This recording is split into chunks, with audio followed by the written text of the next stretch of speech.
Hello and welcome to FPL Malbo. My name is Andy and I've got my team selection video ahead of Game Week 11 for you today. I'm also going to be having a little look at the best defenders to bring in because that's kind of where I am at with my team at the moment. So if you want to see that bit and skip the rest of the video, then there'll be timestamps below and you can do that. As always, if you're enjoying the content here on my channel, then subscribe so you never miss a video. And give the video a like, that is much appreciated. So, Game Week 10 was a decent sized red arrow, to be honest, about 75k. I went down in the ranks, 63 points all out, it was under the average, and it mainly came down to two decisions, which I will get onto in a minute. But starting off in goal with Flecken, 6 points. I don't really like any of the goalkeeper options. I think on a wild card, I probably wouldn't have Flecken. I'd probably have Areola just to save the money, but I don't think there's any outstanding options at the moment. So any sort of clean sheet points I think you get are just appreciated. They're just almost bonus points. I certainly didn't expect a clean sheet for Flecken against Chelsea. I watched the first half of that game and Chelsea could have scored 2 or 3 goals. They were well on top, and then second half, obviously, Brentford came back into it and ended up winning. But yeah, 6 points. Delighted with that. Matty Cash got me 5. He was taken off before Villa conceded a late goal, so he kept the clean sheet. Very lucky there, but delighted with those points. Kieran Trippier was a surprise 0 points, but I've been talking about potentially selling Trippier. I think Newcastle's really good run has kind of come to an end. Although their fixtures aren't terrible going forward, they're not fantastic. And Trippier is obviously expensive. So, yeah, Trippier on the chopping block, but he's been absolutely brilliant for me for the last sort of 6 game weeks or so. So I can't really complain too much about his one blank. Pedro Porro, I think it balanced out that Matty Cash look that I had, conceding a 94th minute goal against Crystal Palace to ruin the clean sheet. Also, it sounded a bit dodgy. So yeah, disappointing, but yeah, with the look I got from Cash, probably balanced out. Onto the midfield, and I'll start off with Matoma.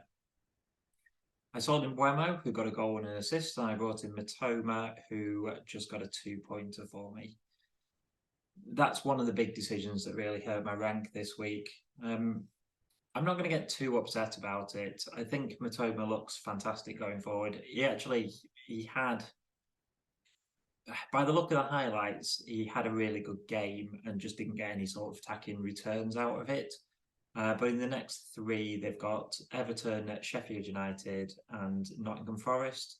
So I think you've just got to hold off on those sort of decisions and say, yes, it didn't work this week, but when you compare it to Brentford's fixtures of West Ham, Liverpool, and Arsenal in the next 3, I still think Matoma can outscore Mbeumo over those 4 game weeks, even though Mbeumo's had quite a head start. So yeah, it was disappointing, but I don't mind owning Matoma going forward. Salah got the captaincy. He got 8 points for his goal. I got 6 points from Saka for an assist, just 2 from Gordon. I still think he's a really good enabler in the team. You can't expect somebody at 5.6 million to get returns every week. The fact is, with Newcastle's injuries and suspensions and everything else, I think he's absolutely nailed in that team. And they're one of the top scorers in the league. So I think he's still a great option going forward. 6 from Maddison, still doing his best to keep up with the Sun points that I'm missing out on. And on to the City boys up top. Julian Alvarez, actually pretty quiet against Man United, despite, really City should have scored more than the 3 that they had. But yeah, not massively involved. Loads of the attacks came down the left-hand side, and it was Bernardo Silva and Grealish who were creating everything, really. Gavardio as well to a certain extent. Haaland, he's on penalties, so you can't be that surprised when you get one. Good header for the second goal for him. He probably should have had 1 or 2 more. He missed a very, very similar header at the end of the first half, which was a good save, but for somebody of Haaland quality, you'd say probably shouldn't have given Onana a chance to make that save.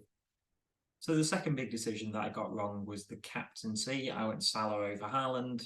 I'd probably make that decision again. There's no looking at it retrospectively and regretting it. Salah had the easier fixture, despite United's kind of poor form recently. Salah's also been in terrific form, so I hope to get more than the 8 points he got, but at least he did get a return there. It is 2 weeks in a row, though, that I've got the wrong one out of Haaland and Salah to captain. That's just a permanent headache going forward now. But yeah, I think it's the sort of thing that some people hate FPL for. It's kind of a week ruiner for them. Whereas I always think if your captain's returning every single week, then it's not the end of the world. So yeah, 63 points, but I think it was very close to being a really good week. Just for those couple of things that kind of ruined it for me. I still think my team looks great going forward. Let's have a look at who I'm targeting for next game week. So I'm going to have a look at defenders and the best defenders to bring in at the moment. Obviously, this is specifically for my team. So Matty Cash would definitely be on there if I didn't own him. I think he's a great option. I've also got Pedro Porro, who I think is a decent option, but I probably wouldn't bring him in on wildcard. He's hugely attacking, but actually hasn't had a great amount of attacking returns in the last few weeks. And Spurs fixtures are kind of mixed, so I think there's better options essentially, but he's certainly not a priority sell for me in my team. Trippier, you can say the same in terms of the fixtures. They're a bit mixed coming up, but he's so expensive.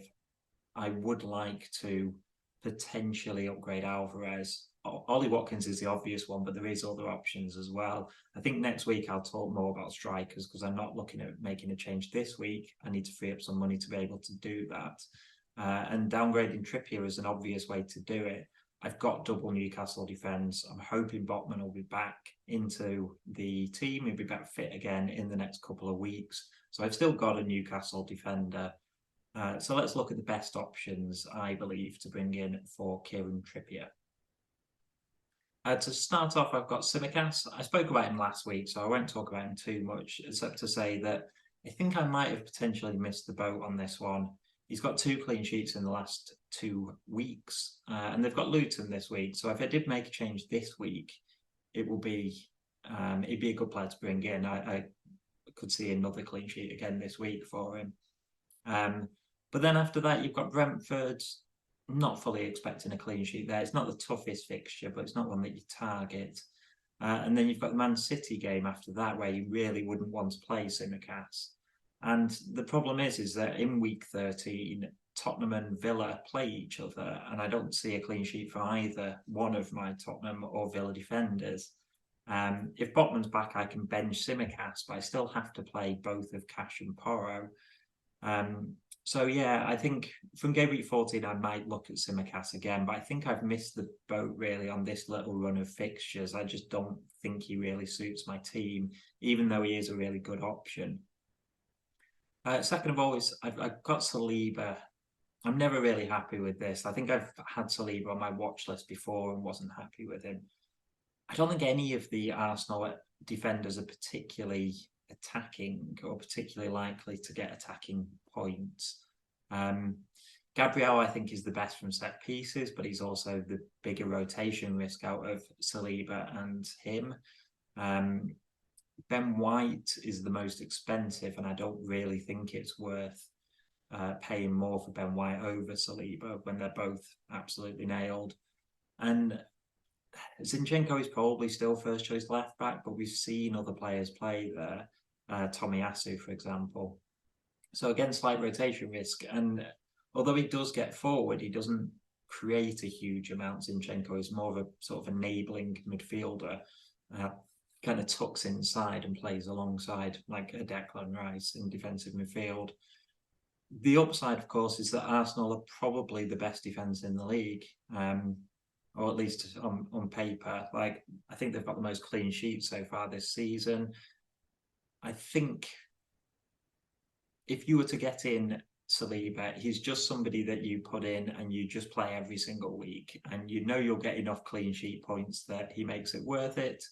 But it's not an exciting pick for me.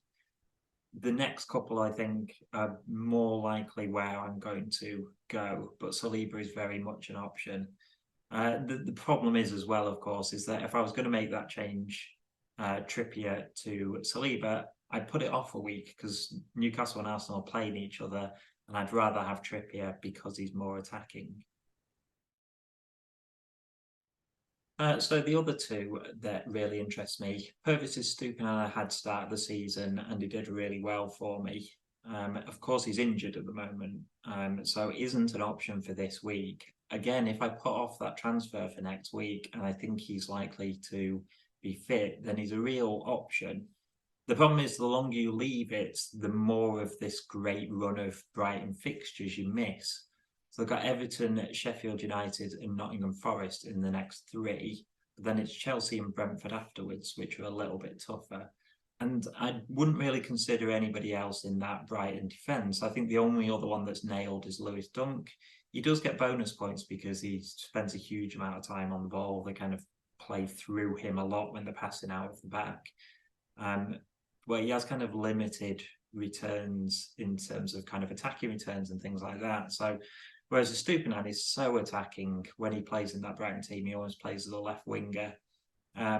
So yeah, I'd love to have him in my team, but I'd need him to be back fit this week, I think, almost for me to justify it. I think if I leave it another week, you're only getting a couple of good fixtures, and then Brighton's fixtures aren't quite as nice as they were.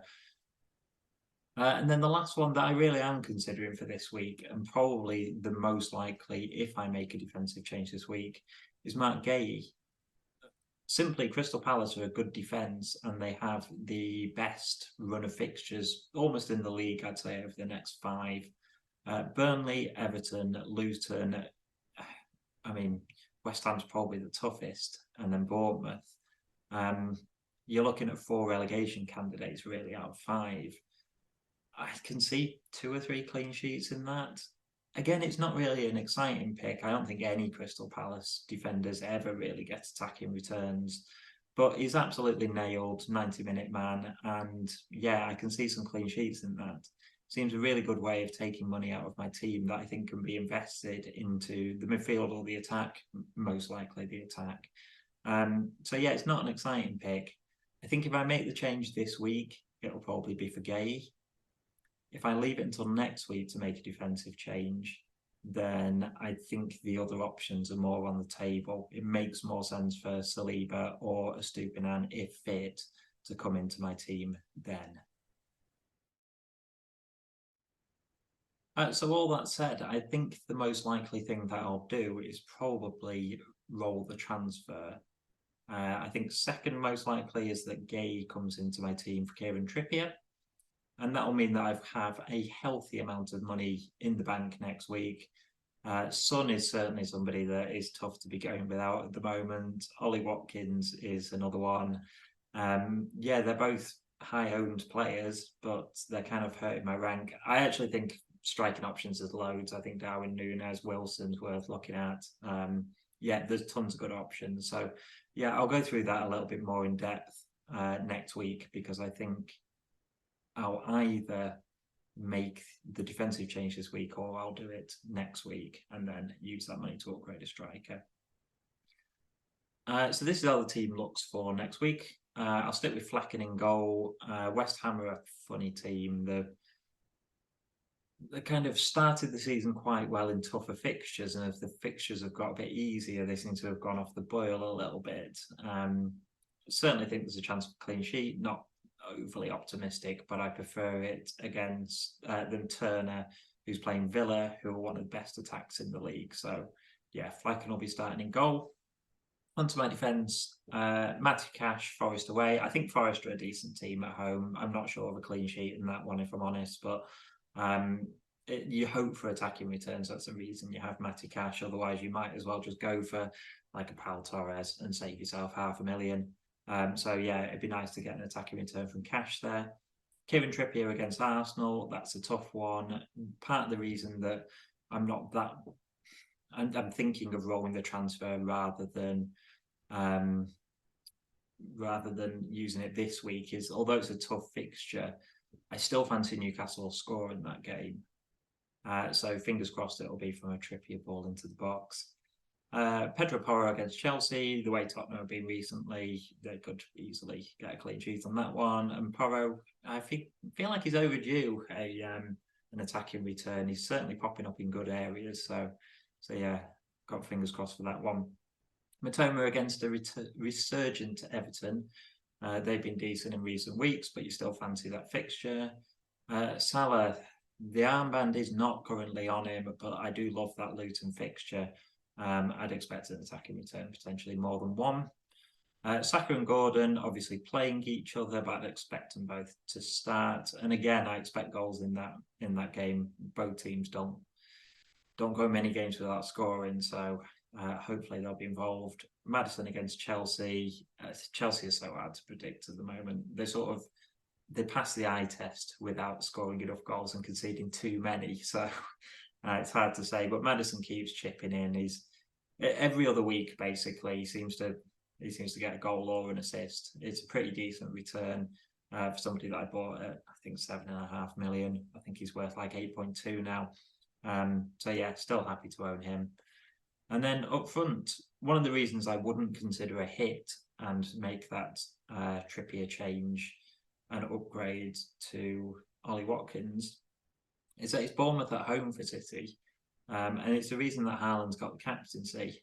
And yes, I'm well aware that I've got the captaincy wrong the last couple of weeks, but I think Haaland performed better at home. Just getting a brace away from home shows me that he's in pretty decent nick. Scored 2 in his last Champions League game as well. Alvarez, I think, has been a little quiet the last couple of games, but he got a little rest in the Champions League against Young Boys. Came off the bench, scored immediately. It was ruled out, but still, I think he's due a return, but I'm not sure that he's quite playing well enough that he justifies being in my team in front of all the other options. And then my bench just picks itself because everybody is still injured. Bayo, I don't think will be back in time. Botman, they reckon he'll still be a couple of weeks away. I've got no depth at all, obviously. So if there's a surprise benching for, I think, obvious ones, potentially Matoma, I just don't have anybody else to come in, and that is a big problem in my team. So I could really do with Botman coming back soon. But that's all the teams looking for next week. Let me know in the comments what you think I should do with my one transfer, or should I just roll it as I am planning? That's it for my team selection video ahead of game week 11. If you're enjoying the content on my channel, then please subscribe. It's massively appreciated when you guys do that. And I'll leave it there. Thanks for watching, and I'll see you on another video.